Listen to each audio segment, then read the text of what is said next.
Olá, eu sou o professor Lucas Neto.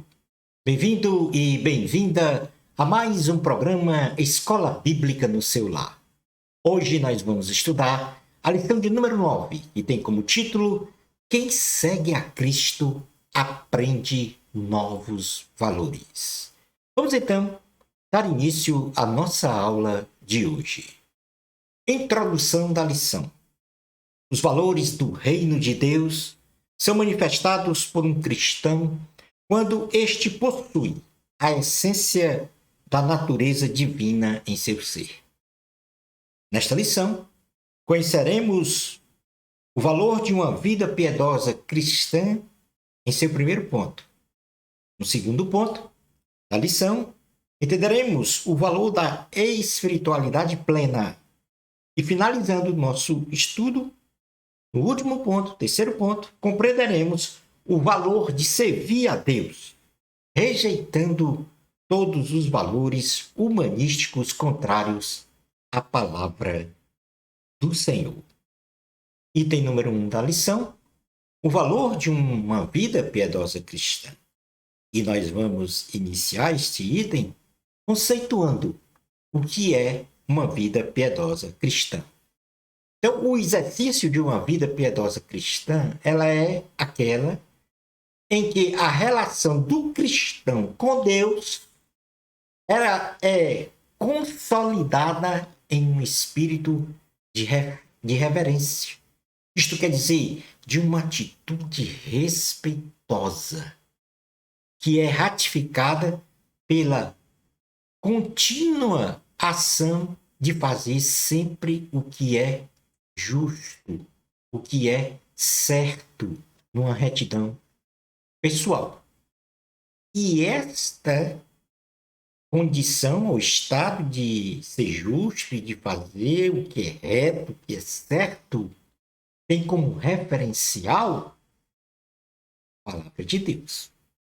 Então, uma vida piedosa cristã se caracteriza, em primeiro lugar, pela reverência, respeito ao que é sagrado, ao divino. E, em segundo lugar, fazer o que é certo, segundo a vontade de Deus, segundo a voz de Deus, segundo a palavra de Deus. Uma vida piedosa cristã, ela tem várias características. Para você dizer que tem uma vida piedosa cristã. Mas duas características, elas se destacam. E a primeira é a santificação. Então, uma vida piedosa cristã não se trata somente de uma estrita observância de ritos cerimoniais, de crenças religiosas, de conhecimento teológico. Não. A santificação ela é muito especialmente vista em um ser humano pelas suas atitudes comportamentais. E que atitudes são essas? Primeiro, a realização de boas obras. E também nas experiências pessoais e espirituais com o Senhor. Então, eu realizo boas obras porque eu tenho experiências, maravilhosas experiências com o Senhor. E neste ponto, eu me separo cada vez mais do pecado e me consagro a Deus. Neste processo de santificação. E quanto mais eu vou me santificando, mais eu vou tendo devoção e fé cristã, com uma aparência bem próxima, mas bem próxima da imagem e semelhança de Cristo. Então, observe que nesta figura, nós temos aí praticamente o símbolo do infinito. Então, esse processo ele não tem fim, ele é infinito. Se santificando, e nos remete a ter uma vida piedosa cristã.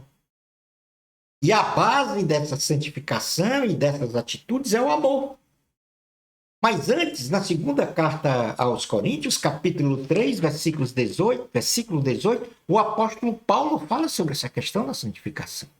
Quando ele diz: e todos nós, com o rosto desvendado, contemplando como por espelho a glória do Senhor, somos transformados de glória em glória na sua própria imagem, como pelo Senhor, o Espírito. Então tá aí. Primeiro valor que nós aprendemos na condição de ser um cristão é o valor de uma vida piedosa cristã, que se estabelece por respeito, temor ao que é sagrado, que se estabelece por práticas de boas obras, que se estabelece por fazer o que é certo, o que é justo, segundo o referencial que é a palavra de Deus, e também de se santificar, ou seja, se separando do pecado, cada vez mais longe do pecado, e consagrado a Deus com uma incomensurável devoção de fé, de experiência com o Senhor. Ora, tudo isso tem uma base, que é uma outra característica de uma vida piedosa cristã, o amor.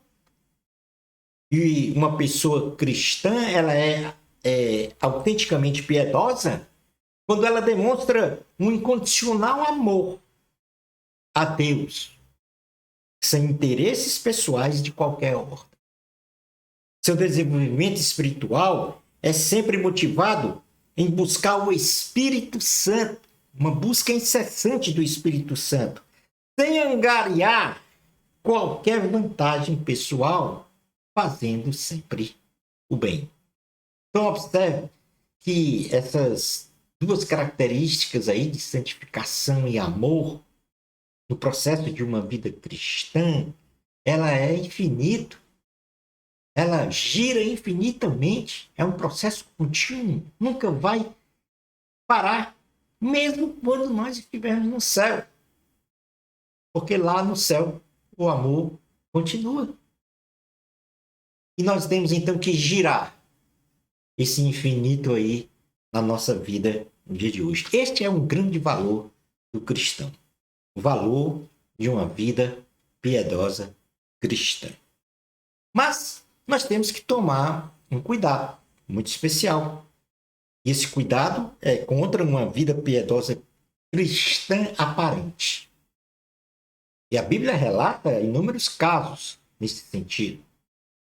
A lição traz em seu texto base exatamente que a mãe dos filhos de Zebedeu, Tiago e João, chegando-se a Jesus em adoração, eles fizeram um pedido, não conforme aos princípios espirituais cristãos. Pois no caso a mãe de Tiago e João, pediu que um de seus filhos assentasse à direita de Cristo e o outro filho à esquerda do Senhor em seu trono. A mãe e os filhos, Tiago e João, demonstraram aí nesse sentido uma vida piedosa cristã aparente. Achavam que mereciam tal dádiva feita na petição.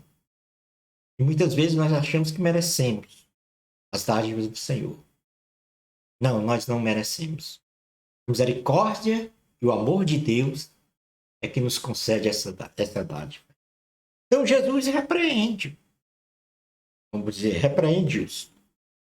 dizendo que as bênçãos de Deus são distribuídas a quem o Senhor quer conceder, segundo a sua vontade, segundo a sua misericórdia, segundo o seu infinito amor.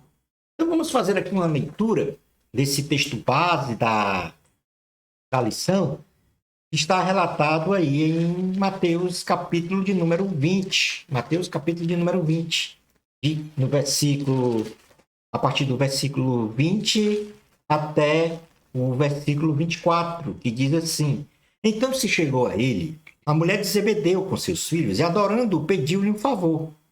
Perguntou-lhe ele: Que queres? Ela respondeu: Manda que no teu reino estes meus 2 filhos se assentem, um à tua direita e outro à tua esquerda. Mas Jesus respondeu: Não sabeis o que pedis. Podeis vós beber o cálice que eu estou para beber? Responderam-lhe: Podemos? Então lhes disse: Bebereis o meu cálice, mas o assentar-se à minha direita e à minha esquerda não me compete concedê-lo. É, porém, para aqueles a quem está preparado por meu Pai. Ora, ouvindo isto, os 10 indignaram-se contra os 2 irmãos. Observe que ainda nesta passagem, Jesus pergunta se eles estavam habilitados a beber o cálice que Jesus iria beber. E que cálice é esse? O sofrimento na cruz do Calvário. E eles, numa aparente vida piedosa, disseram: Nós podemos beber. Quando, na realidade, somente Cristo, o único que tem as qualificações de entregar a sua vida em favor da humanidade, para salvar a humanidade, para perdoar os pecados. Somente Ele. Ora, então, essa foi uma vida piedosa, cristã aparente, que nós devemos, então, tomar como lição e não ter esse tipo de atitude diante do que é sagrado. A atitude, já falei, de santificação, de amor, de respeito, de comportamentos segundo o que está escrito na palavra, de se aproximar o mais próximo possível, vamos dizer assim, desculpe a redundância, o mais próximo possível da imagem e semelhança de Cristo, do caráter de Cristo. Um segundo valor muito importante que nós aprendemos quando seguimos a Cristo é o valor da espiritualidade plena. Então, o conceito desse valor é o seguinte: a espiritualidade plena ela é alcançada quando uma pessoa rejeita os valores contrários à vontade de Deus. Ou seja, o que muitos denominam valores do mundo. E os valores do mundo aí é o valor de uma sociedade corrompida, uma sociedade globalizada, corrompida, com valores contrários à palavra de Deus. Mas, sob a ação do Espírito Santo, o cristão vai progressivamente transformando o seu ser para se alinhar fidedignamente com a imagem e semelhança do caráter de Cristo. Então, esse valor de espiritualidade plena, ela é contínua também. E não tem fim. Filipenses, capítulo de número 2, carta aos Filipenses, escrita pelo apóstolo Paulo, no capítulo de número 2, versículos 12 ao 16, diz assim a palavra do Senhor: Assim, pois, amados meus, como sempre obedecestes, não só na minha presença, porém muito mais agora, na minha ausência, desenvolvei a vossa salvação com temor e tremor. Porque Deus é quem efetua em vós, tanto o querer como o realizar, segundo a sua boa vontade. Fazei tudo, sem murmurações nem contendas, para que vos torneis irrepreensíveis e sinceros, filhos de Deus, inculpáveis, no meio de uma geração pervertida e corrupta, na qual resplandeceis como luzeiros no mundo, preservando a palavra da vida, para que no dia de Cristo eu me glorie de que não corri em vão, nem me esforcei inutilmente. Então, a vida piedosa cristã, dentro daqueles conceitos de respeito, de justiça, de retidão, de santificação, do amor, na base de tudo isso, ela vai nos dando uma maturidade em que a nossa espiritualidade vai se tornando plena.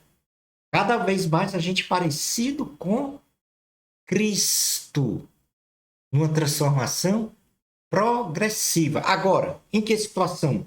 No meio de uma sociedade globalizada, onde a maioria de seus valores são contrários à palavra de Deus. Então, a espiritualidade plena, ela perpassa exatamente por esta questão assim de resiliência, vamos dizer. E ela tem duas características importantes. A espiritualidade de uma pessoa que sustenta a vida piedosa cristã tem duas características importantíssimas. A primeira é a sensibilidade à palavra de Deus. Então, o que é a sensibilidade à palavra de Deus? A pessoa espiritual, existe a pessoa carnal e a pessoa natural. O apóstolo Paulo fala isso.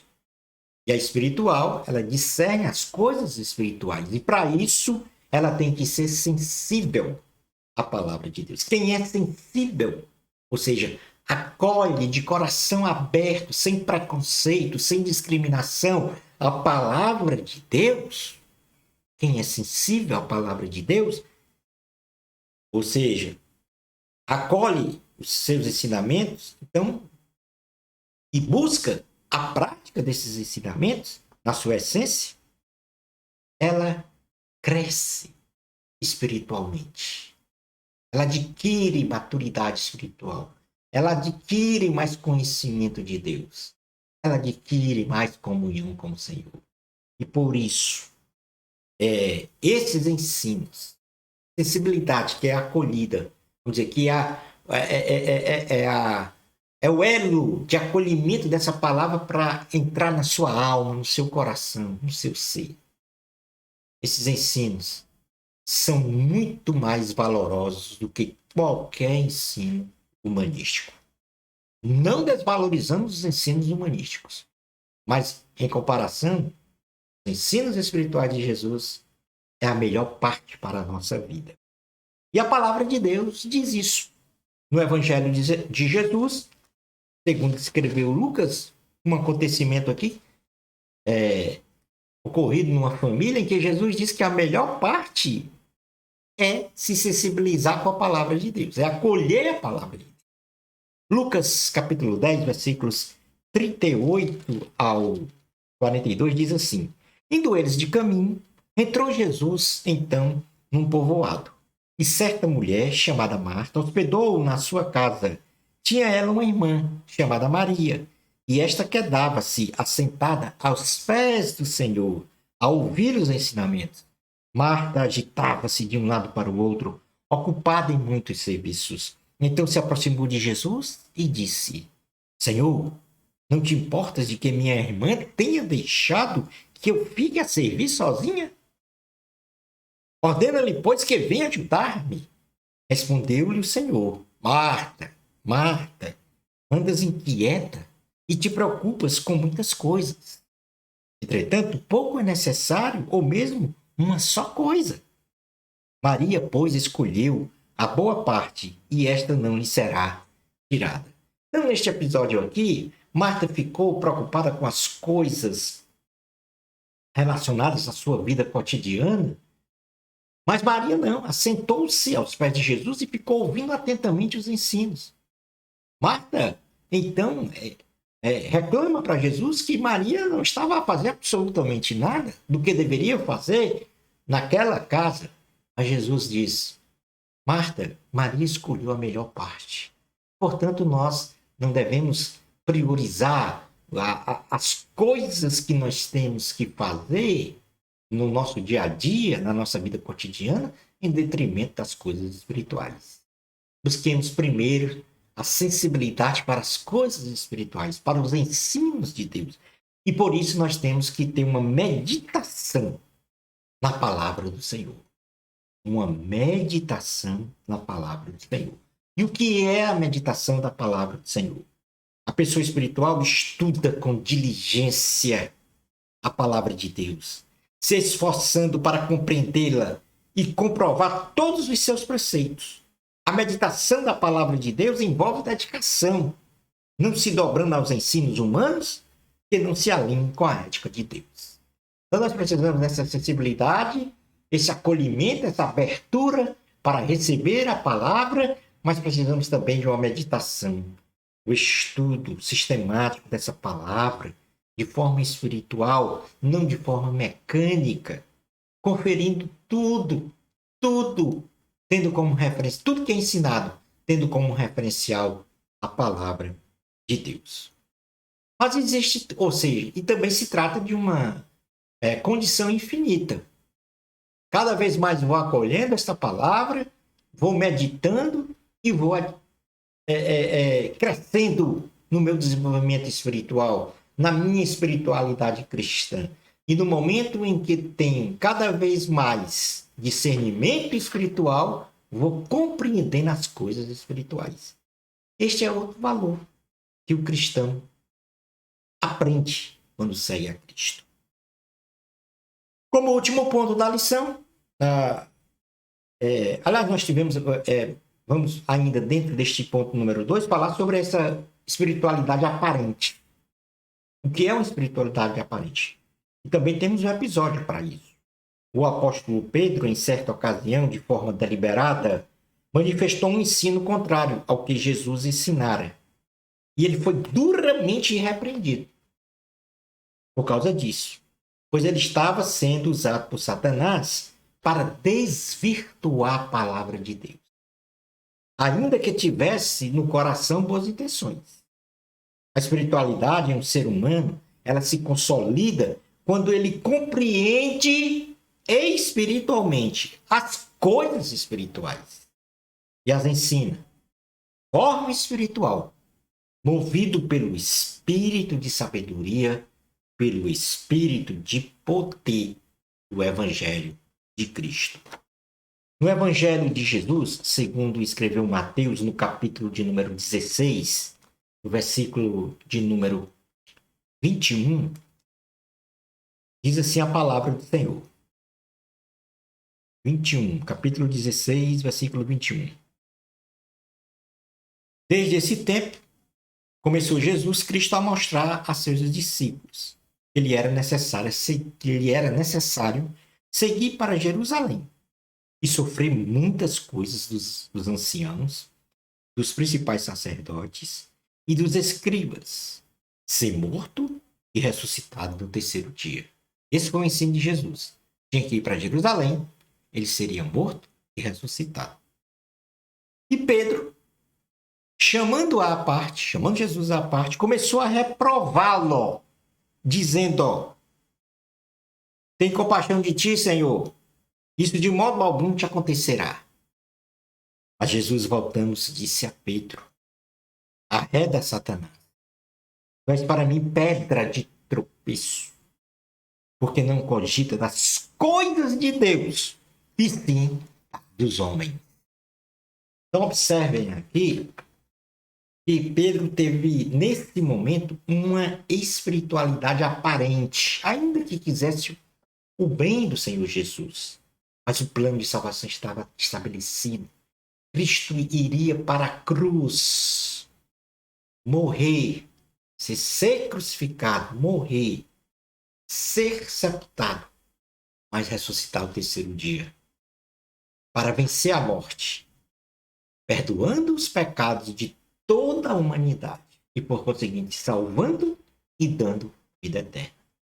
E Pedro, ainda que com boas intenções, influenciado pelos principados potestades, pelas trevas, disse que Cristo não deveria fazer isso, um ensino contrário à palavra de Deus. E, portanto, o Senhor Jesus disse para ele: porque não cogita das coisas de Deus, e sim as dos homens, ou seja, os ensinos humanísticos.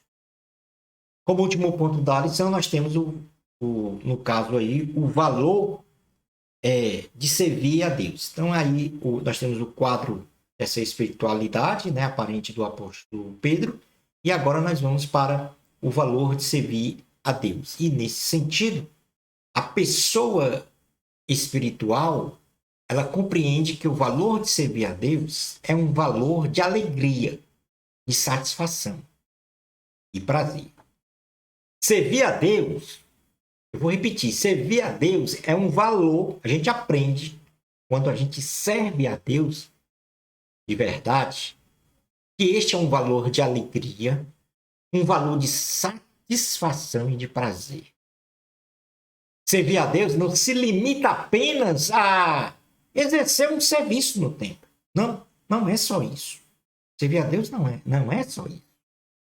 Servir a Deus também é se doar para o Senhor, compreendendo a vontade de Deus, numa relação de comunhão com Ele, sendo esta vontade sempre boa, a vontade do Senhor, sempre boa, agradável e perfeita. Jesus ensinou que quem quiser ser grande no céu deve ser o menor servo entre todos. Servir, servir, servir ao Senhor. É a minha vocação. Servir, servir, servir ao Senhor. É a sua vocação. E, portanto, isso tem que ser feito com alegria, com satisfação e com prazer. E todas as vezes que você servir a Deus com alegria, satisfação e prazer, de verdade, você está aprendendo o grande valor. E esse valor, um grande valor, e esse valor é um valor espiritual, que se discerne através de uma maturidade espiritual. Mateus 20, 28, e aí a gente volta para o texto base da lição. Eu vou prosseguir. A partir do ponto em que Jesus disse assim, Mateus 20, 28. Jesus disse assim, ora, ouvindo, no versículo 24 diz, ora, ouvindo isto, os 10 indignados contra os 2 irmãos. Aí Jesus continua, é a continuação da história do pedido, né, da mãe dos filhos de Zebedeu, Tiago e João. Ela queria que um se assentasse à esquerda e o outro à direita do trono de Jesus. Então, Jesus, prosseguindo essa conversa, ele diz no versículo 25. Então, Jesus, chamando-os, disse, chamando todos, os 10 e Tiago e João, também a mãe deles. Então, Jesus, chamando-os, disse, sabei que os governadores dos povos os dominam e que os maiorais exercem autoridade sobre eles. Não é assim entre vós. Eu posso até dizer, devo dizer, não é assim entre nós. Entre nós não é assim. Não é assim entre vós. Pelo contrário, quem quiser tornar-se grande entre vós, será esse o que vos sirva.